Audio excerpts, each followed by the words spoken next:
Hey everyone, it's Kenny. If you have a ton of AI agents laying around like me, you might be tired of having to spin up different environments and chatting with them through a not so sexy terminal. I'm going to show you a much better way to interact with your agents by building a simple but powerful chat app using Streamlit and Langgraph. You're going to be able to connect as many agents as you want and chat with all of them from one central place. As always, the full code is available for free in the AI Launchpad repo, which will be linked in the description below. Now let's get into it. This is the app that we're going to be building today. You can see it's running on localhost. This is a Streamlit app, and we have a simple sidebar where we can click on this drop-down menu and choose different agents that we've created in Langgraph. And we have a place to manage conversations as well. So I can click on create new conversation. We'll see an ID pop up for this new conversation. Then you get your input text box. So now I can just say, hi, what can you help me with? You'll notice that the app starts running, and pretty soon you'll see streaming text coming back from our agent. But there's a lot more that we can do with these agents. For example, our planner agent has tools that allow it to create plans with specific tasks for you. So if, for example, you want to make a to-do list of the things that you need to get done this week, or if it's for a particular project, we can say something like, I need to go to Target today,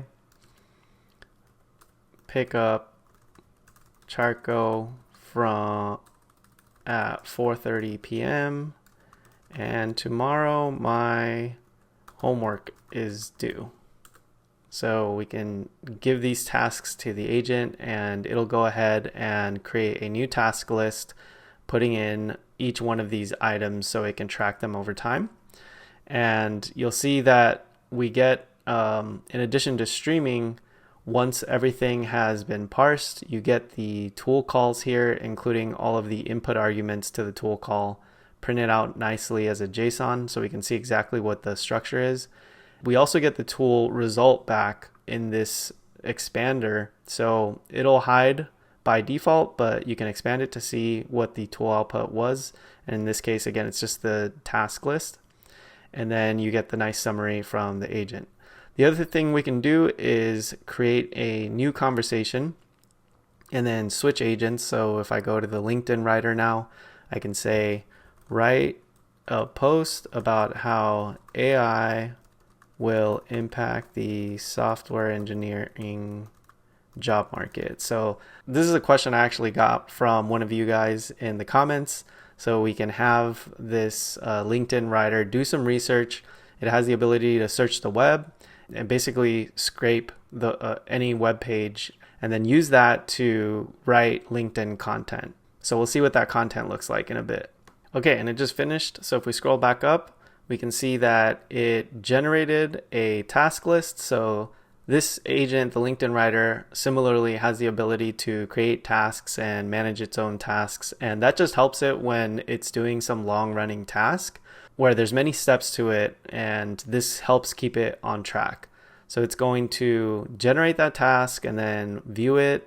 Then it's going to start looking on the web for particular queries. And then if we keep scrolling down, it's updating the task list. And then here is the output. AI won't replace software engineers. It will change what software engineer actually means. And then it goes into all of the explanation there. If we look at now creating a new conversation, I want to show you that if we switch back to this conversation, the full state reloads. So this chat is persisted. And if I go back to even the first one with the planner, you can see here is the conversation with the planner. So we have state persistence where each conversation is saved to this ID, which is the thread ID. And so we can load it at any time. So if we go ahead and we can delete this conversation, it disappears. And now we just have these two conversations. So you can see how this is a really convenient way to manage a bunch of different conversations and also conversations that you're having with different agents that you've built locally. For me, I have agents that I built specialized for certain workflows, like for YouTube content, helping me get transcripts from YouTube and then planning each YouTube video. So I can have that here. I can also have agents that I have for data analysis. So it's a really nice way to just have everything in one place. And as you saw with this conversation, all of the tool calling and tool responses will be output in a really nice format for you to visualize. So this is what we're going to be building today, and if you're ready for it, let's get into it. To get started, head over to the AI Launchpad repo. It'll be linked in the description below. This is a new repo that I just launched for all of the tutorials, code templates, etc. that I'll be releasing in my YouTube channel as well as my new community.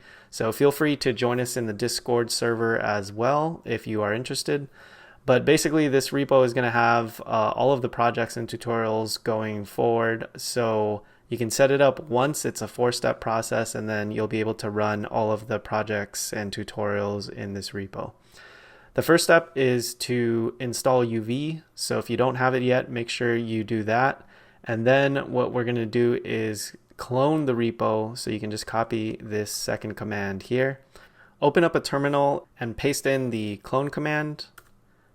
And that's going to cd into the project directory as well. So we can type in ls just to check and make sure that we are cd'd in there. And then you can open up a new code editor in that directory. So I'm going to open up VS Code, and next what we're going to do is create the virtual environment and install dependencies. And this is why I love UV. We're going to do all of this with one command. It's just UV sync. So that's going to take everything that's defined in this Pi project toml here and go ahead and install all of the dependencies for this project within this project folder here. So it's going to create a new virtual environment for us. So we'll just type in UV sync, and you want to spell that with a C, not a V. And then you'll have this notification if you're in VS Code, where you want to choose this new environment that it just created for the workspace. So you can restart the terminal here. That's just going to give you a warning that the environment's changed. So we can go ahead and restart it. And now you can see the virtual environment was created in our project folder here that has all of our dependencies. The next step is going to be to set up our environment variables. So you're going to want to copy the .env example into your just .env. So we're going to create this new file, and then that's where we're going to put our secrets. Now I want to hop over and explain the layout really quickly for this new repo. You have the AI Launchpad folder, and within this you're going to have several modules. Right now it's only the Langgraph module, but your environment variables will be tied to the specific module. So each module will have its own set of environment variables based on the requirements. For everything in the Langgraph module, which is going to be what we're going to be covering today, and it also has the effective agents from the last video, all of that is going to be using one set of environment variables. So you can see in this example, we just need 2 requirements. One is the OpenAI API key, and the other one is Tavily. And we're using Tavily for web search. It has a generous free tier. There's no credit card required to get set up. So you can head over to tavily.com and sign up for a free account and get your API key. And then the last one is optional, but I do always recommend that you set up observability and tracing with Langsmith. You can get a free API key, again, no credit card required, by heading over to smith.langchain.com. So once you set up these 3 API keys, then you should be set to go. I just finished setting up my environment variables with my API keys in the .env. You can see it here. If you're ever wondering what to do or confused about where to go, make sure you check out the README. There's going to be one in every single project and every single module. So here you can check out the README for the Langgraph module. It'll explain what projects are in here, and If you go into, for example, Langgraph Server, there will be another README explaining how to run this particular project. So always check the documentation. The way that this is going to work is pretty straightforward. We're going to have a back end and a front end. Our front end is, of course, our Streamlit app. On the back end, we're going to have a Langgraph server that exposes our Langgraph API. And that API is going to be fully featured. It's going to give you all of the endpoints that you need to interact with your AI agents, a lot of which we saw in the app that I just demoed. And of course, that's just a small snapshot. In reality, the full production API is much, much more feature rich. And I'll show you how to check out the documentation for that to see all of the endpoints that are available to you in this API. But the way we're going to create that Langgraph server is using the Langgraph CLI. And then again, that's going to allow us to basically plug in any Langgraph agents that we want into that server to expose via this API. Really quickly, if you are interested in seeing videos about other front ends or frameworks like using Chainlit or building a React web app for your agents, definitely let me know in the comments below. I want to hear your thoughts. Hopping back over to the code editor, you're also going to want to do one more thing, which I forgot to mention. That is to activate your virtual environment. I'm not exactly sure how to do it on Windows. I don't quite remember, but on Mac, you're just going to want to type source and then space .venv because it is in our project directory here and we're in our project root. So we're just going to point to the file location for the activation file. So it's .venv/bin/activate, and then that will activate your virtual environment, which you can see here in parentheses.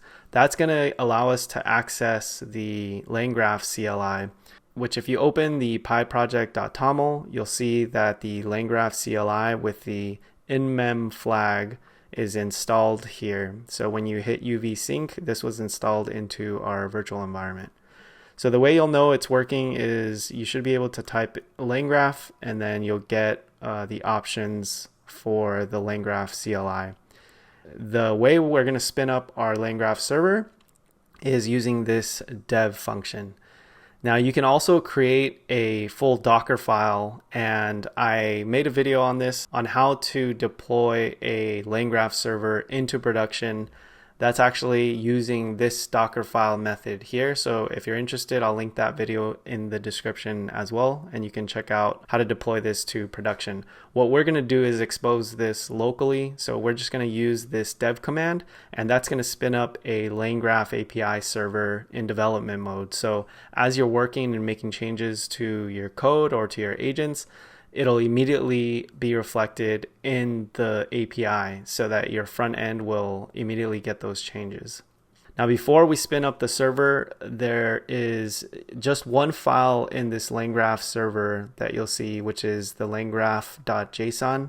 And this is how you configure the Langgraph server. So at minimum, you have to tell the Langgraph server a few things. The first is, where does it find the dependencies for running your agents? Because it's actually going to access these graphs in these particular files where the Langgraph agents are. And in order to run those agents, and in order to run the code in there, it needs to know what dependencies to install in the environment. So you're going to point to your dependency file. For us, it's 2 folders up, and it's actually in the root. It's this pyproject.toml. So this includes all of the dependencies to run all of the agents in this Langgraph module. So we're just pointing it to that. Then you need to specify also the graphs. So it's a dictionary where each key is going to be the name that you want to give the agent. And then you're going to point it again to the graph. So let's look at this example. The first one is the researcher. If we go into the front ends folder, you'll see I made some demo agents here. So you can click into the agents folder, and here are the planner.py and research.py files. So those are the agents we're pointing to here. And then the last one, the LinkedIn writer, is the agent that we actually built in the previous video. So I wanted to show you that they can be in different folders. They can be anywhere within this project, and all you have to do is point it to the specific graph. Finally, if there are any environment variables required to run your graphs, then you're going to want to specify the environment file here, which again, I'm just pointing to the .env in the root. So the way you can adopt this to incorporate your own agents, whether it's in this project or your own project, is to add your agent files that contains the actual compiled graph. That's important. The graph has to be compiled. So if we open up the planner and scroll all the way down, you'll see that there is this last line where we're compiling the Langgraph graph. And then you're just going to want to add a new line to this JSON, again specifying the name that you want and then pointing it to the location of the graph. So it's that easy. Next, we just have to spin up the Langgraph server. There's two folders for this project. You have the Langgraph server folder, and you have the front ends folder, which is going to have the agents folder and also our Streamlit app here. You can click on the README in this front ends folder, which tells you how to start running the Streamlit app. And this also gives you a quick start to running the Langgraph server first. So we can just copy this command here, which is going to cd into the Langgraph server directory and then run this command langgraph dev. So if we do that, you'll see that the Langgraph server starts spinning up, and then the browser will open a new Langgraph Studio. Langgraph Studio is just a convenient web UI that allows you to run your agents interactively. So anytime you spin up the development server, it will take you to the Langgraph Studio. This is running in the cloud, but it's pointing to your local agent. So if you want, you can play around with this. I'm not going to cover it today because the Streamlit app is the focus. So I'm going to come back over to our IDE, and then I'm going to open up a new window. Now our Langgraph server is running and it's ready to accept requests via the API. The next step is to run the actual Streamlit app. Again, you can just copy the command here for convenience. This is just going to cd into the Streamlit UI directory, and then it's going to run the command streamlit run app.py, which is where we defined our Streamlit app. So that again will spin up the front end, and you want to make sure you run them in order, right? Because the back end has to be up and running in order for the front end to connect to it and then be able to see the assistance here, etc. So you want to make sure you have your back end server up and running first. I'm going to close all this. That's just how you get everything up and running, but let's talk about how we actually built this. So again, in the Langgraph JSON, we have 3 agents here. 2 of them are in this front ends agents folder. And again, I just made some simple agents here to showcase this project. In this one, we're borrowing from the effective agents that we built. So if you go to effective agents, this is the project from the last video, and you can go to the agent file here. This is the full LinkedIn writer agent that has the ability to generate and manage tasks, do some research on the web, and scrape web pages. So we kind of broke that up into a planner that uses the same tasks and is able to generate a task list, view task list, of course changing out the system prompt to make it a little simpler. But as you saw in this Langgraph Studio, it's a very simple agent. It just has access to a couple tools. So this is what the graph looks like. And then we kind of did the same thing with the researcher, where we took away all the task management, but we gave it the web search tool as well as the web scraping tool. So those are the agents. If you're new to this and you want to learn more about agents in Langgraph, make sure to check out my intro video to Langgraph. Now let's go over and check out how the UI works. So in our Streamlit UI folder, there are 2 files. The first is api.py, and this is where we write all of the methods to connect to our API backend. The first thing we do is specify where the backend is running. So we saw that when we started up the Langgraph server, It automatically starts it on localhost 2024. And actually, I do want to show, I'm just going to open this back up and scroll to the very top of this when we started this backend server. But here you can see that the server gets started on localhost 2024. So if we open that, you can see that at the root, there's nothing. But if you go to /docs, then you'll see the full documentation for the Langgraph platform. And if I go back to the terminal, they link it here as well. So once you have your server up and running, you can just go to /docs to see all of the documentation. And this is the full functionality that I was talking about for the Langgraph Server API, which is fully featured. You have the ability to create assistants, search assistants, get assistants, etc., etc. You have thread management. You also have thread runs, and this is the method that we're actually using, the create, run, and stream output. This is a post method. This is what we're using to stream the responses to the front end. So you can check out the documentation here to learn what all the functionalities are of the API. Again, it's way more than you'll probably use for a simple chat app, but it's very useful to go through this and see what's possible. The other thing worth mentioning is if you're ever vibe coding and you want to build some agents or build something like what we're building today, maybe with a actual web app front end, you can actually download this entire document as either a JSON or a YAML file, which will be pretty friendly for an LLM to read. And it will have all of this documentation, all of the information about every single one of these methods, which you can see, they have really good doc strings in here. And so you can give all of that context to your agent so that it's able to actually build with this API effectively. So I think that's really cool. So yeah, hopping back over to the code editor here, we're just pointing to the Langgraph API URL. And then we're going to use from the Langgraph SDK. I'll just point out that you can use whatever client you want. Since this is just an API, you can use the requests library or HTTPX and interact directly with the API. But a more convenient way is just to use the Langgraph SDK. And here we're using the Python version, but they do have a JavaScript version depending on what framework you're using for your front end.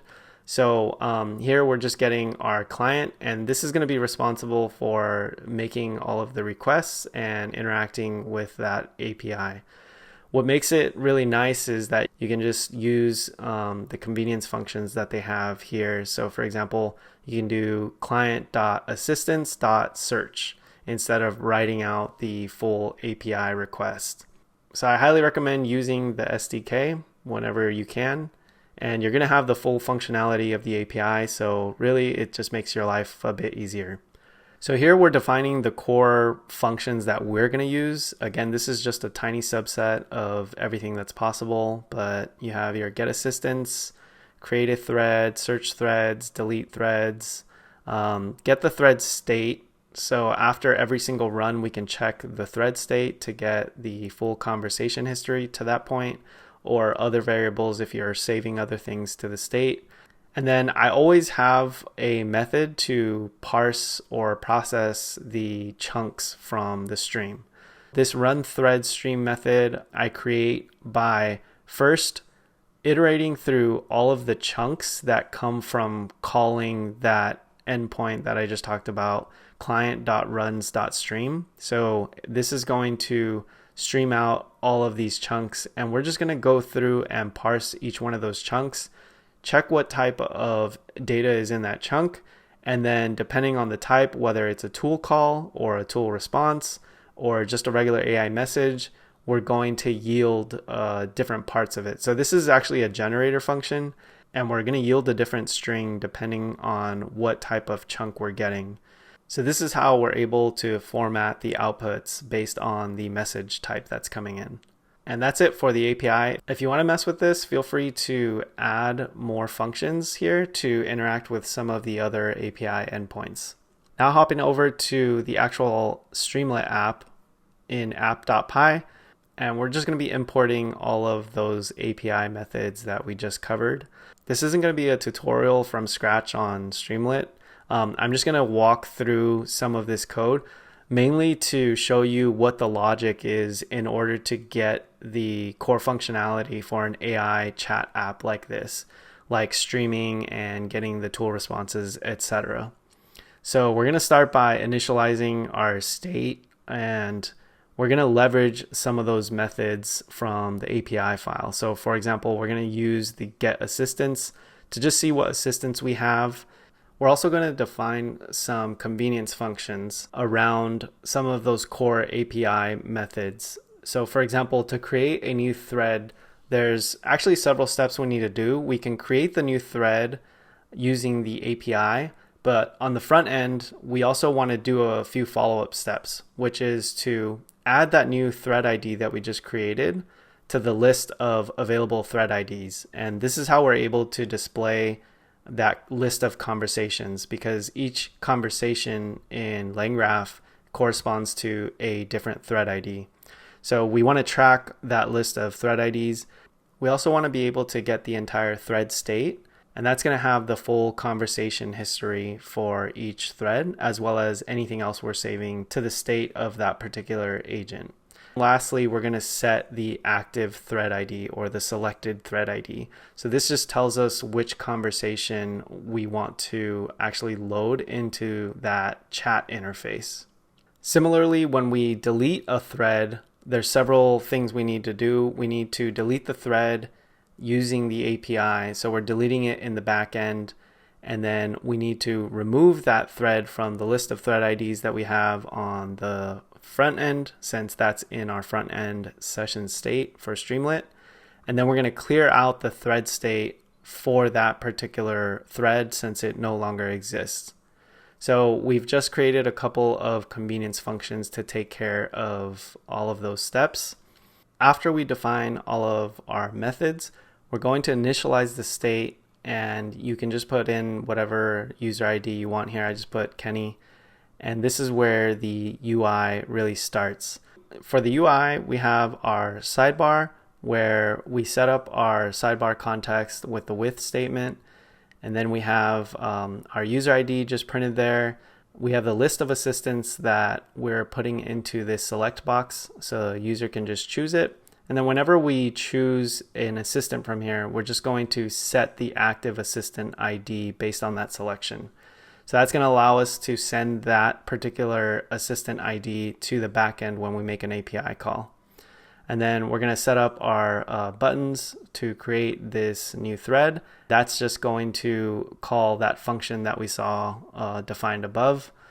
And then below that, we're going to have our radio list. So this is a radio button where the user can only select one. And we have a method here that whenever we select a new thread, we're going to load the thread state by calling that API endpoint again and getting the latest thread state for that particular thread ID, and then just setting it to as the active thread state in our front end. That's going to load all of the conversation history for that particular thread. And then again, we have another button that's going to call that second method, which is to delete the thread and update the state. So that's going to clear the thread state. And now we have our chat area. So we're going to have our title saying which assistant we're chatting with. We're going to do a quick check to make sure that we actually have a selected thread ID. And then we're going to load the thread state for that selected thread ID if we haven't already. So that's just to make sure that we have a thread state that's actually loaded. If a thread state is loaded, remember that this is the state returned from Langgraph after running a graph. So that's returned by this API endpoint. And we're going to extract the messages key from the thread state to get the full conversation history. This is where that display magic happens. So we're going through every message in the thread state and then checking to see what type of message it is, and then rendering it in the UI based on the type of message. For example, if the message type is tool, that's going to correspond to a tool response. So we're formatting the title of that expander as a tool result with the name of the tool, and then displaying a JSON of the output of that tool. Similarly, we're checking for where we have our tool call, and then we're going to display the tool call. Otherwise, we're just printing out in Markdown the normal AI response. Below that, we have our chat input. So that's the text input box that we saw at the very bottom where we can input our messages. So whenever we get the input message from the user up here, we're going to immediately display it as a chat message with the role set to user. Similarly, we're going to, after that, we're going to stream the response from the agent, from the API, and immediately render that in another chat message or a bubble with the assistant role. Once we've finished streaming back the response from the graph, we simply rerun the app. And by doing that, it's going to rerun through this code where it's going to pull the latest state, which is now going to have the AI response, and then fully parse all of these messages to get that nice formatting that we want. So that's why we include this rerun method down here after we've fully streamed the AI message. Finally, at the very bottom, we have this expander to debug the session state. So this is just going to print out the entire session state, so everything we have saved to the front end state. And I want to show you that because it's a really convenient way to figure out what's going on. So I'm going to switch to the researcher and start a new conversation and say, hey, what's the top search result for where is Waldo? So it should use a tool. So here it's calling the web search tool, and then it got 3 responses. And here's our answer. At the bottom, you can see that debug expander. So if you click on that, this can be really, really long depending on how many messages, how many times you've gone back and forth. But I just want to show you that this is everything we're saving in the session state of the Streamlit app. So this is on the front end. We have our assistants, and that's that dictionary where we have the name and then the ID. You have the thread IDs. Right now we only have one conversation, so we only have this one ID, and you can see this is the full UUID. We have our active assistant ID, which is the researcher here, and then the selected thread ID, which again we only have one, so that's that selection. And then here we're saving the thread state. So this is what we get back from the API when we call get thread state. And here you can see the values of the thread state, including the messages key. This is where you're going to have all of your messages. And of course, these are Langgraph type messages. So you have these additional fields like content, the type of the message, the name, etc. You can see our tool call. So this is where we're actually parsing all of the messages for the front end. You can see the tool results. And then scrolling all the way down, here's our user ID.